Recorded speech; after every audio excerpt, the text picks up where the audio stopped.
بسم اللہ الرحمن الرحیم۔ آج کا جو اہم ٹاپک ہے وہ حیض سے ریلیٹڈ ہے۔ عوام الناس میں یہ سوال کیا جاتا ہے کہ عورت کو حیض کیوں آتا ہے اور حیض کی جو شروعات ابتدا کب سے ہوئی۔ اس حوالے سے دو روایات ہیں، ایک روایت بنی اسرائیل کے حوالے سے ہے کہ بنی اسرائیل کی عورتوں کو حیض آیا تب سے لے کر اب تک حیض آ رہا ہے، لیکن یہ روایت درست نہیں ہے۔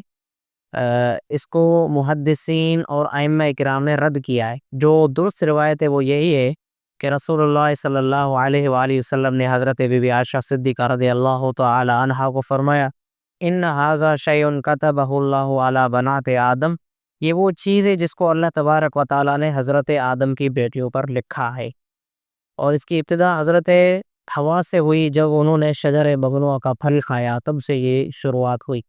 طبی اور جسمانی اس کی جو وجوہات ہیں، سب سے جو بڑی وجہ ہے وہ یہ ہے کہ ہر ماہ عورت کا جو جسم ہے اس کو یہ حیض حمل کے لیے تیار کرتا ہے۔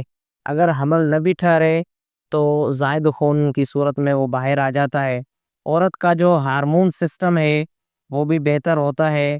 اگر حیض نہ ہو تو بیماریوں کا خطرہ لاحق ہو جاتا ہے، اور جو نظام حمل ہے وہ متاثر ہو جائے گا، قدرتی صلاحیت عورت کی ختم ہو جائے گی۔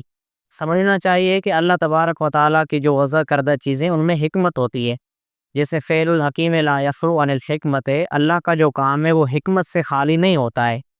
اصل مقصد افزائش نسل، بقائے نسل کے لیے یہ چیز آتی ہے، اس میں اللہ کی بڑی حکمتیں ہیں، ان کا انکار نہیں کیا جاتا ہے۔ اور اسی طرح حیض کے حوالے سے جو حکمت شرعیہ ہے وہ یہ ہے کہ کچھ احکام جو ہے وہ مؤخر ہو جاتے ہیں اور کچھ احکام معاف ہو جاتے ہیں، جیسے نماز، حیض کی حالت میں جتنی نمازیں قضا ہوئی تو اس کو ادا نہیں کیا جائے گا، اور اسی طرح کچھ احکام مؤخر ہو جاتے ہیں، جیسے روزہ وغیرہ ہے، مسجد میں داخلہ ممنوع ہے، طواف بھی منع ہے، حمد سری سے روک دیا گیا ہے۔ تو یہ وہ ساری حکمتیں ہیں جو حیض کے متعلق ہیں۔